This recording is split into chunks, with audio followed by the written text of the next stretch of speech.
ابراہیم حسن کان کو فون لگائے کمرے میں ادھر ادھر ٹہل رہے تھے۔ راہمہ ڈریسنگ مرر کے سامنے کھڑی ہاتھوں پر لوشن لگا رہی تھی، نظریں گاہے بگاہے ان پر بھی ڈال لیتیں۔ کال ختم کرتے ہی وہ متوجہ ہو گئے۔ کیا بات ہے؟ تیکھے چتونوں سے پوچھا گیا۔ وہ ان کا دیکھنا نوٹ کر چکے تھے۔ عروشہ سے بات ہوئی آپ کی؟ لوشن رکھتے وہ پوچھ رہی تھی۔ نہیں، خیریت ہے؟ ملنا چاہتی تھیں آپ سے، پوچھ رہی تھی آپ کا، وہ ان کی طرف دیکھ کر کہہ رہی تھی۔ ٹھیک ہے، کل مل لوں گا، اب تو سو گئی ہوگی۔ وہ فون میز پر رکھتے ڈریسنگ روم کی طرف بڑھے۔ اس سے ملیں تو اسے سمجھائیے گا کہ اب میں یہیں رہوں گی، مجھے برداشت کریں، ہر بار اس کی بدتمیزی اگنور نہیں کروں گی۔ وہ مرر سے ہٹ کر ان کے سامنے آ گئی۔ برداشت نہیں کرو گی تو کیا کرو گی؟ وہ ابرو چکائے پوچھ رہے تھے۔ راہمہ کو برا لگا۔ کیا مطلب ہے آپ کا؟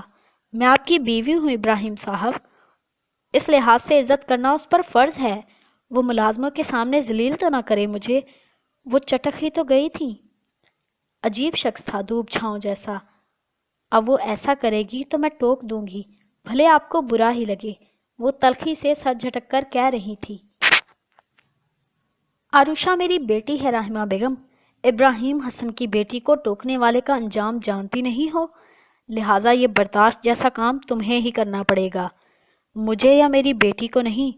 اگر اسے کچھ برا لگتا ہے تو معذرت کر لیا کرو، دھیان رکھا کرو کہ وہ ہرٹ نہ ہو۔ آئندہ میں عروشہ کے بارے میں ایک لفظ نہیں سنوں گا۔ وہ سختی سے وارن کرتے آگے بڑھ گئے تھے۔ وہ سرخ چہرے اور کھلے منہ کے ساتھ وہیں کھڑی رہ گئیں۔ اس لمحے انہیں احساس ہوا کیسا ضیاء حصے میں آیا۔ جس شاندار شخص کے پیچھے پاگل ہو کر وہ یہاں آئی تھی، وہ تو بے حد کٹھور ثابت ہوا تھا۔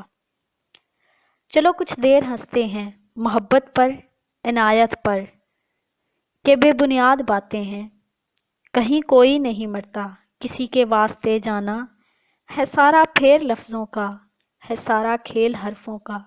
نہ ہے محبوب کوئی بھی، سبھی جملے سے کستے ہیں۔ چلو کچھ دیر ہنستے ہیں، چلو کچھ دیر ہنستے ہیں۔ چلو آؤ اسی کو یاد کرتے ہیں جسے ہم زیست کہتے تھے، جسے ہم زندگی کہتے، جسے ہم بندگی کہتے۔ غزل کا قافیہ تھا جو عنوان نظموں کا۔ وہ لہجہ جب بدلتا تھا، بلا کا تیز لگتا تھا، قیامت خیز لگتا تھا۔ جدا اب اس کے رستے ہیں، چلو کچھ دیر ہنستے ہیں، چلو کچھ دیر۔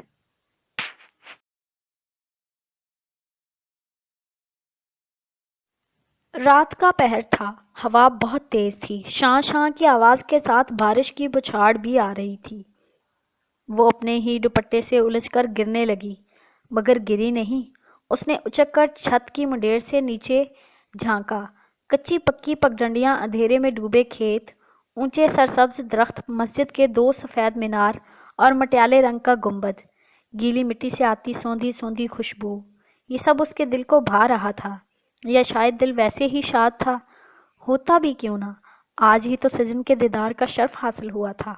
آسودگی رگ رگ میں دوڑتی تھی۔ بھاگم بھاگ کام نپٹا کر ابا کے مسجد جاتے ہی وہ چھت پر چلی آئی تھی۔ یہ اس کی واحد جگہ تھی جہاں بیٹھ کر گھنٹوں اس نے سجن کو سوچا تھا، مانگا تھا۔ یہ عام محبت نہیں تھی، عشق تھا، رگ رگ میں دوڑتا عشق، اسے پاگل کیے جا رہا تھا۔ وہ روز اس کی راہ میں نگاہیں بچھائے رکھتی، مگر اس بار یہ انتظار کچھ لمبا ہو گیا تھا۔ تبھی دل خدشات سے بھر گیا، وہمی ہو گیا تھا۔ آنکھوں کی جوت بجھنے لگی تھی، مگر پھر وہ چلا آیا۔ دل پھر سے زندگی کے احساس سے دھڑکنے لگا۔ یکسر مختلف ہے، منفرد پہچان رکھتا ہے، ایک آئینے کی صورت شہر کو حیران رکھتا ہے۔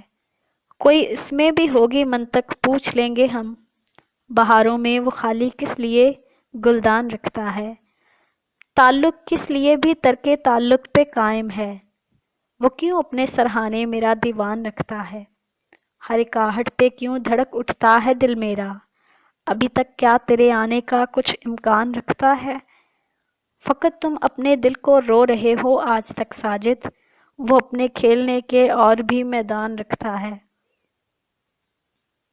وہ چاہ کر بھی خود کو اس کے سحر سے آزاد کروانے میں ناکام رہی تھی۔ جانتی تھی سجن اس کا نصیب نہیں تھا، یہاں بات حیثیت و مرتبے کی نہیں تھی، وہ عام تھی، مگر سجن پر نظر ڈالنے کے بعد وہ خود کو بے حد عام تصور کرنے لگی تھی۔ وہ جتنی بھی صابر و شاکر تھی، مگر اسے خدا سے ایک گلہ ضرور تھا۔ کبھی کبھی اسے اندازہ نہیں ہوتا تھا وہ زیادہ بدصورت تھی یا ساجن بے حد خوبصورت۔ شہزادوں جیسی آن بان رکھنے والا وہ اتنا خوبصورت، اتنا یونیک تھا، جو دیکھتا ایک بار ضرور ٹھٹکتا۔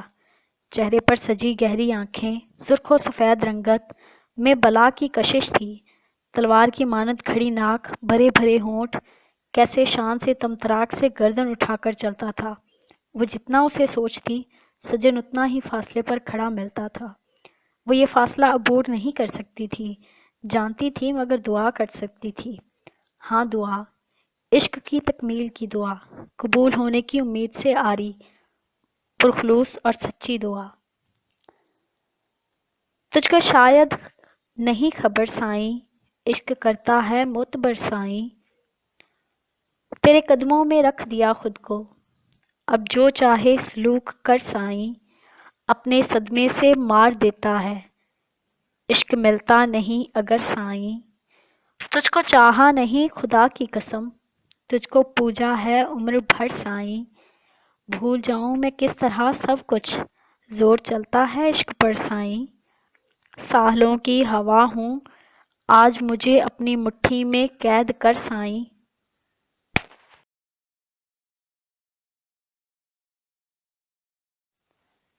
کوئی لڑکی ہے جی، پسٹل سر پر تانے وہ اسے بے بس کر چکے تھے۔ سامنے ہی کوئی ٹارچ کی روشنی میں چلتا آ رہا تھا۔ اس نے پیچھے کھسکنے کی کوشش کی مگر ناکام رہی۔ کیچڑ میں لت پت وہ اس وقت ایسی دلدل میں دھنس چکی تھی کہ نکلنے کا کوئی رستہ دکھائی نہ دیتا تھا۔ کون ہے یہ؟ وہ غالباً ماتحتوں سے مخاطب تھا۔ آواز کی کرختگی سے تو یہی لگتا تھا۔ کرمو کی بیٹی ہے، ایک نے جواب دیا تھا۔ وہ مزید خوف زدہ ہو گئی۔ گہری شام کے پہر یہاں کیا کر رہی تھی؟ اب کہ وہ براہ راست سکھی سے مخاطب تھا، اس کی زبان تالو سے چپک گئی۔ سر نفی میں ہلاتے وہ اونچی آواز میں رونے لگی۔ بولو، وہ گرجا تھا۔ میں نے کچھ نہیں دیکھا، مجھے جانے دو، خدا کا واسطہ۔ وہ ہاتھ جوڑ کر گڑ گڑا رہی تھی۔ مقابل کی آنکھوں میں چمک اتری۔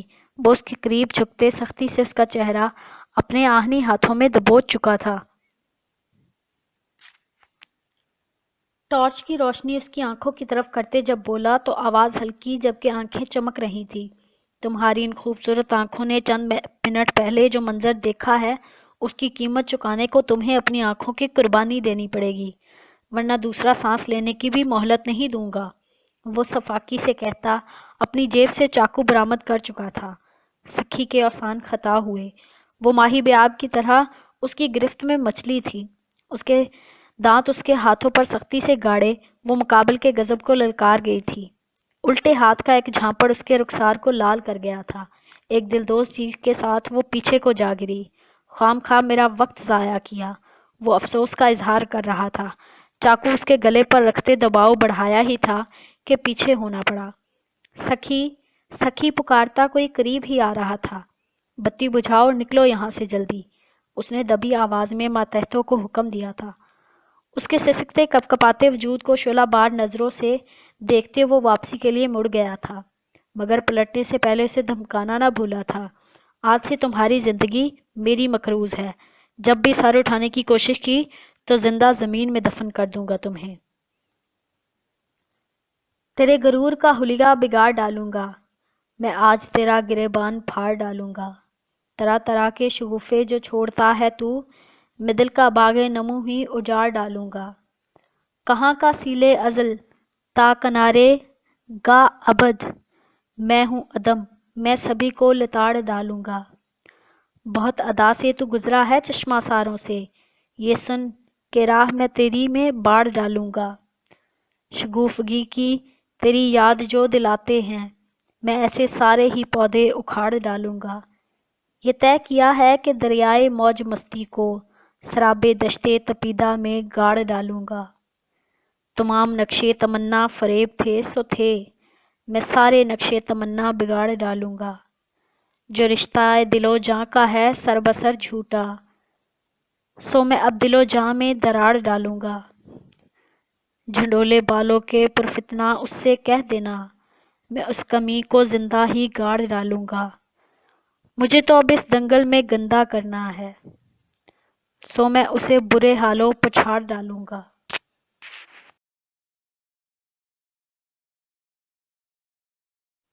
فیروز کے گھر سے نکلتے ہی وہ کچن میں چلی آئی۔ جدید طرز کے بنے کچن میں ملازمین مستعدی سے کام کر رہے تھے۔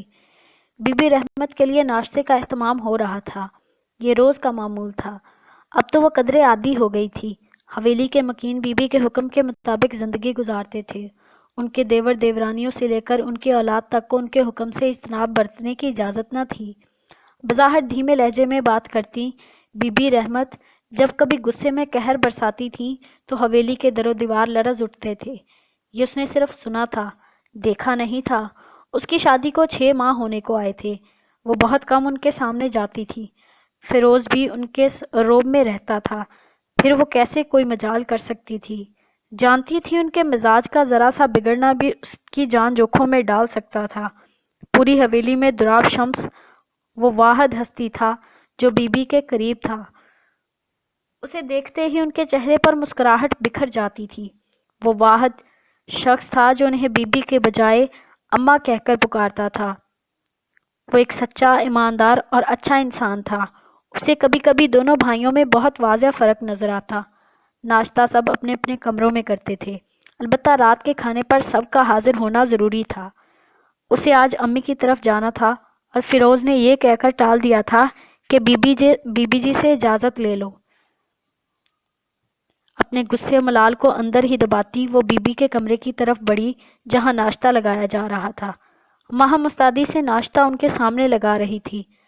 دراب بھی وہیں موجود تھا، غالباً خدا حافظ کہنے آیا تھا۔ مجھے امی کی طرف جانا ہے، اس نے ہمت کرتے بات شروع کی۔ ماہم نے نگاہیں ترچھی کر کے اسے دیکھا۔ کس لیے؟ وہی مخصوص دھیما مگر باروب انداز۔ انہوں نے بلایا ہے، دل پر جبر کرتے وہ بولی تھی۔ اپنی بے بسی پر رونا آ رہا تھا۔ مہینے میں 2 بار وہ آپ کو بلواتی ہیں۔ ہم نے حویلی میں ان کے داخلے پر پابندی تو نہیں لگائی بہو صاحبہ، وہ اب کے صاف جتا رہی تھی۔ بیٹی کے گھر آنے کو وہ اچھا نہیں سمجھتی۔ اسے ناگوار لگا تھا، تبھی تیزی سے بول اٹھی۔ رحمت بی بی نے قدرے غور سے اس کا سرخ پڑتا چہرہ دیکھا۔ ہمارے زمانے میں تو جب بیٹیاں بیاہی جاتی تھیں تو انہیں ان کے سسرال میں ہی دل لگانے کی نصیحتیں کی جاتی تھیں۔ آپ کی اماں بھی اچھی ناصح خاتون ہیں، خود تو نہیں آتی، آپ کو بلوا لیتی ہیں۔ چلی جائیے، شام سے پہلے آ جائیے گا۔ ٹھنڈے لہجے میں اسے بہت کچھ جتا کر اجازت بھی دے ڈالی۔ شکریہ، وہ ضبط کرتی تشکر سے بولی۔ وہ سر ہلا کر ناشتے کی طرف متوجہ ہو گئیں، گویا اسے جانے کا کہہ رہی ہوں۔ ماہم چائے دینے کو آگے بڑھی، جب میز سے ٹکراتی وہ الجھی اور چائے کا کپ چھلک کر گرم گرم چائے بی بی سے زیادہ ماہم پر گری تھی، لیکن لگنے والے زناٹے دار تھپڑ نے اسے سسکنے بھی نہ دیا۔ وہ منہ کھولے بی بی کو دیکھ رہی تھی۔ ہم نہ سکتے میں آ گئی۔ دراب فوراً آگے بڑھا۔ کیا کر رہی ہیں اماں؟ ماں تو مر گئی ہے، یہ نحوست ہمارے سر ڈال گئی۔ انہیں نے باقاعدہ اسے کوسنے دینے شروع کر دیے تو وہ بھاگتی ہوئی کمرے سے نکل گئی۔ اماں انسان ہے، وہ غلطی ہو جاتی ہے، لیکن آپ زیادتی کر رہی ہیں۔ لہجہ بھلے سخت نہ تھا پر بات کڑوی تھی جو بی بی کو بہت زور سے لگی۔ انہیں وہمہ ہو گیا تھا۔ بے یقینی سے دراب کو تکتے وہ ذہن میں ہی بہت سی گرہیں سلجھا رہی تھی۔ انہیں جلد از جلد ماہم کا بندوبست کرنا تھا۔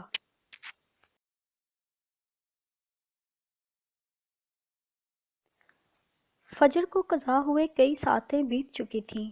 سورج ابھی تک ٹھنڈا تھا۔ شہر سے دور اس دیہی علاقے میں زندگی اتنی صبح بھی یوں بیدار اور چاق و چوبند تھی جیسے کبھی سوئی نہ ہو۔ وہ ٹیرس پر کھڑی سورج کی کرنیں آسمان پر پھیلتی دیکھ رہی تھی۔ گہرا سانس بھر کر تازہ ہوا اندر اتارتی وہ کمرے کا دروازہ کھولتی سیڑھیاں اتر کر لاؤنج میں چلی آئی، جہاں حویلی کے بڑے ڈائننگ ٹیبل پر موجود تھے اور ناشتے کے ساتھ ساتھ کسی بحث میں مشغول تھے۔ ایک سلگتی نگاہ سب سے بے نیاز جلدی ناشتہ کرتے سبحان پر ڈالی اور قدرے بلند آواز میں سلام کرتی ٹیبل تک چلی آئی۔ ابراہیم حسن کے چہرے پر جاندار مسکراہٹ آئی تھی۔ کرسی سے اٹھ کر اس کے سر پر بوسہ دیتا ان کا محبت بھرا انداز یہ بتانے کو کافی تھا کہ وہ ان کے لیے کتنی اہم ہے۔ دادی نے سر پر ہاتھ پھیر کر اور تایا نے مسکرا کر ٹیبل پر اس کا استقبال کیا۔ تائی امی نے کرسی گھسیٹ کر اسے ساتھ بٹھا لیا اور ناشتے کے لوازمات آگے رکھنے لگیں۔ اتنی جلدی اٹھ گئی آروشا؟ ٹھیک سے تو سوئی نا؟ پوچھنے والی رحمہ بیگم تھی۔ آواز میں فکر مندی اور نظروں میں تشویش تھی۔ آروشا کے ماتھے پر بل آئے۔ یہ تو بہت اچھی بات ہے بہو بیگم، صبح خیزی کی عادت اور بڑوں کے ساتھ بیٹھ کر وقت گزارنا دلوں میں محبت بڑھاتا ہے، تعلق کو جوڑتا ہے۔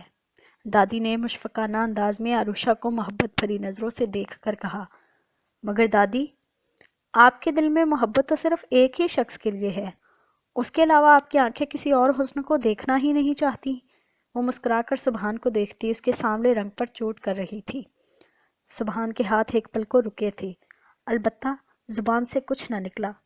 جوس اٹھا کر لبوں سے لگاتے اس نے ایک سخت نگاہ سامنے موجود اس حسین چہرے پر ڈالی تھی، جس کی دکھتی رگ پر ہاتھ رکھ کر اب انجان بنی بریڈ پر جیم لگا رہی تھی۔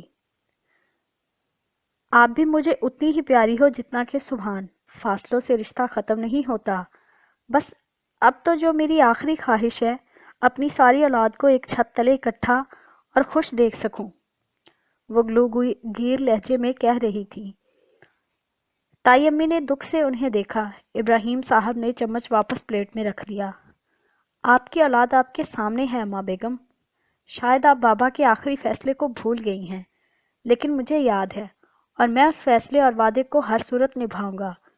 ان کی آواز قدرے بلند تھی۔ عثمان حسن نے انہیں ٹوکنا چاہا مگر وہ ہاتھ اٹھا کر خاموش کروا گئے۔ خدا سے ڈرو ابراہیم حسن، اتنے سنگ دل نہ بنو۔ دادی کی آواز میں نمی تھی۔ وہ اس وقت اتنی شکستہ دل اور بے بس تھیں کہ سبحان کو ان پر ترس آیا۔ وہ اس بحث کا انجام جانتا تھا، تبھی خاموشی سے خدا حافظ کہتا ٹیبل سے اٹھ گیا۔ ابراہیم حسن نے ناپسندگی سے اس کی پشت کو دیکھا۔ میں جانتا ہوں آپ کے ذہن میں یہ باتیں کون ڈال رہا ہے، اسے سمجھائیں۔ اگر اسے یہاں رہنے کی اجازت دی گئی ہے تو اسے ہی غنیمت سمجھے، بلکہ میرا تو خیال ہے کہ اب اسے اپنا بندوبست کہیں اور کرنا چاہیے۔ میری بیٹی واپس آ گئی ہے اور یقیناً کچھ عرصہ یہیں رہے گی۔ ہماری غیرت گوارا نہیں کرتی اماں بیگم کہ کسی غیر کے نیچ خون کو اس حویلی میں اتنی چھوٹ دی جائے۔ ان کا لہجہ اس قدر مضبوط تھا کہ اماں بیگم کے تمام الفاظ اپنے آپ ہی بے زباں ہو گئے۔ تائی اماں کے دل پر ہاتھ پڑا تھا۔ انہوں نے فریادی نظروں سے عثمان صاحب کی طرف دیکھا جو خود بھی گمسم دکھائی دیتے تھے۔ رحمہ بیگم لا تعلق تھیں، صرف ایک وہ تھی جو باپ کے فیصلے سے بے حد مطمئن تھی اور مصنوعی ہمدردی کے جذبات لیے محفوظ کن نظروں سے شیشے کے پار لان میں فون سنتے سبحان کو دیکھ رہی تھی۔ آہ بیچارہ، چلو کچھ دیر ہنستے ہیں محبت پر، عنایت پر، کہ بے بنیاد باتیں ہیں، کہیں کوئی نہیں مرتا، کسی کے واسطے جانا ہے سارا پھیر لفظوں کا، ہے سارا کھیل حرفوں کا، نہ ہے محبوب کوئی بھی، سبھی جملے سے کستے ہیں، چلو کچھ دیر ہنستے ہیں، چلو کچھ دیر ہنستے ہیں، چلو آؤ اسی کو یاد کرتے ہیں جسے ہم زیست کہتے تھے، جسے ہم زندگی کہتے، جسے ہم بندگی کہتے۔ غزل کا قافیہ تھا جو عنوان نظموں کا، وہ لہجہ جب بدلتا تھا بلا کا تیز لگتا تھا، قیامت خیز لگتا تھا، جدا اب اس کے رستے ہیں، چلو کچھ دیر ہنستے ہیں، چلو کچھ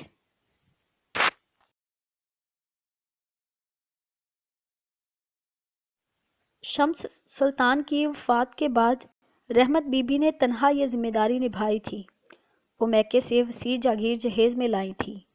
شدید اعتراض کے باوجود رحیم سلطان اور ظہیر سلطان میں ان کی مخالفت کرنے کی ہمت نہ ہوئی۔ جاگیر کے ساتھ انہوں نے گھر بھی سنبھالا تھا، اپنی تینوں اولادوں کی تربیت بھی ایسی سخت انداز میں کی تھی کہ سر اٹھانے کی جرت نہ رکھتے تھے۔ البتہ دراب کے ساتھ ان کی محبت مثالی تھی۔ ماہم ظہیر 10 سال کی تھی جب ایک کار ایکسیڈنٹ میں اس کے والدین کی موت ہو گئی۔ وہ آج تک رحمت بی بی کی خود سے نفرت کی وجہ سمجھ نہ سکی تھی۔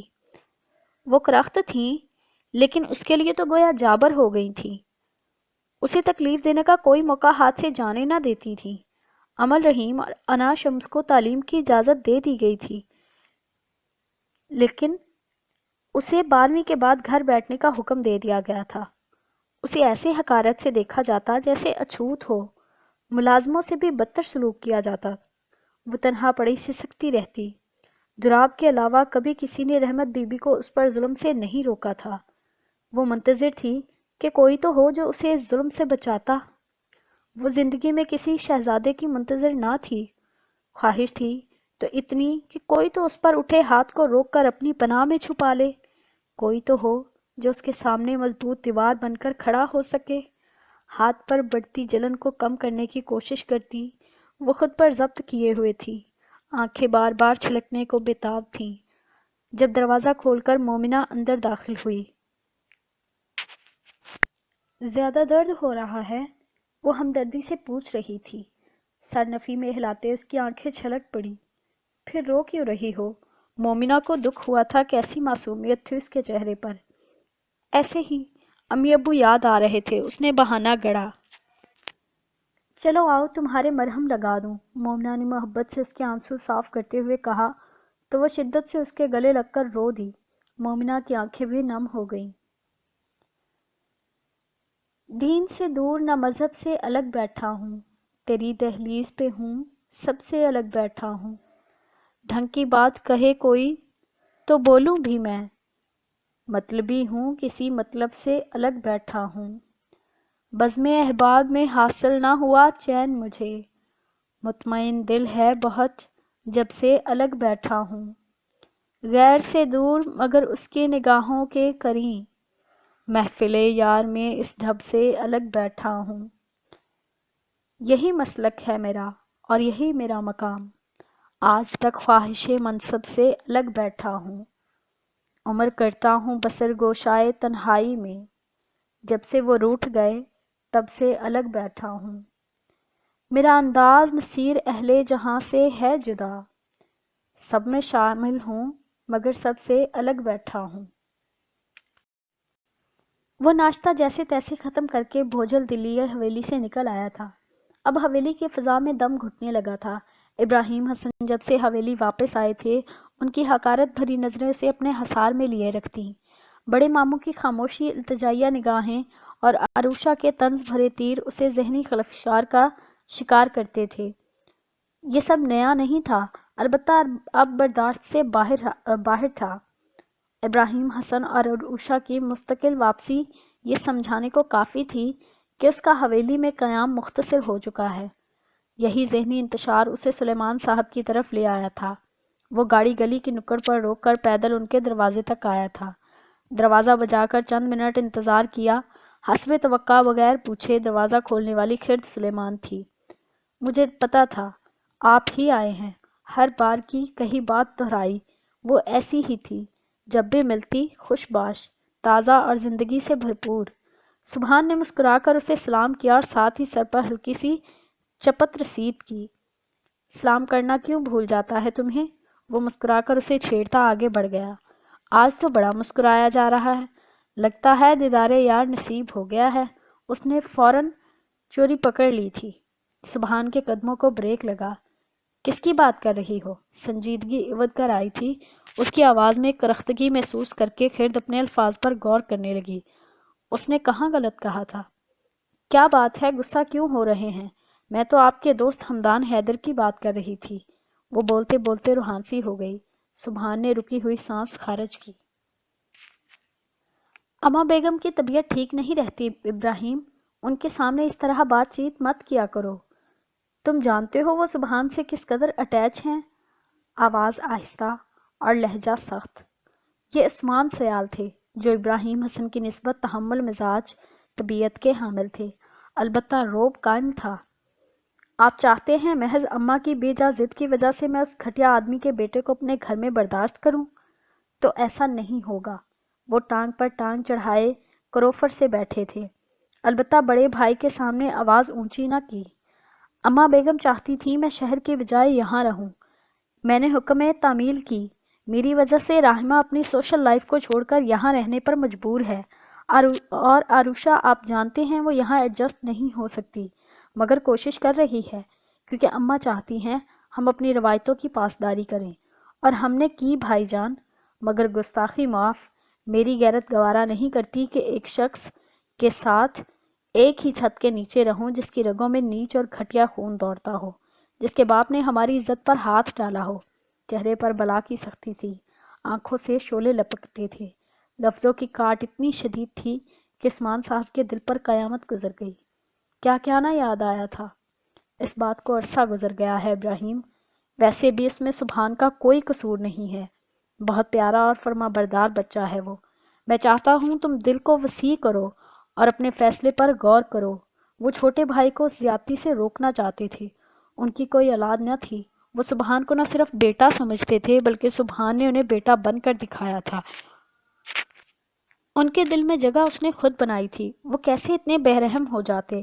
ابراہیم حسن کو شاید اندازہ ہو گیا تھا، تبھی اٹھ کھڑے ہوئے۔ آپ اچھی طرح سوچ لیں آپ کو کس کا ساتھ دینا ہے۔ اس لڑکے کی محبت بھائی کی محبت پر غالب آ جائے تو جائیداد کے حصے کرنے میں زیادہ مت سوچیے گا۔ میں اس جگہ دوبارہ قدم نہیں رکھوں گا جہاں اصل حقدار کے بجائے نیچ اور گھٹیا لوگوں کی محبت میں فیصلے کیے جائیں۔ وہ سنگ دلی کی انتہا کو پہنچتے ہوئے فیصلہ سنا کر رکے نہیں تھے۔ عثمان صاحب سر تھام کر بیٹھے رہ گئے۔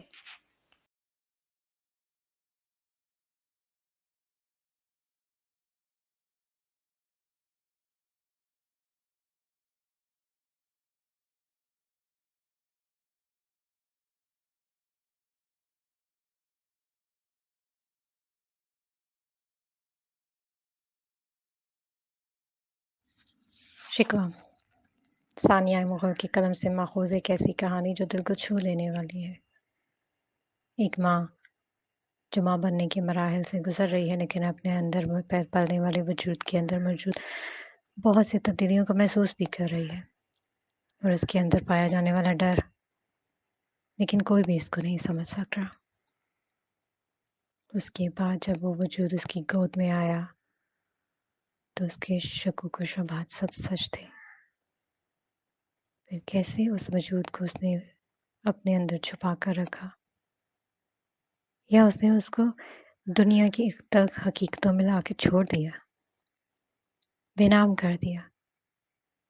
ٹرانسجینڈر پر مبنی دل کو چھو لینے والی داستان ہمارے چینل پر ملاحظہ کیجیے، اس کا لنک آپ کو ڈسکرپشن میں مل جائے گا۔ امید ہے باقی کہانیوں کی طرح آپ کو یہ بھی کہانی پسند آئے گی۔ کمنٹ میں بتانا مت بھولیے گا کہ آپ کو مات ناول کیسا لگ رہا ہے، اور اس کے علاوہ آپ کی کوئی مزید فرمائش ہو تو وہ بھی ہمیں بتانا مت بھولیے گا۔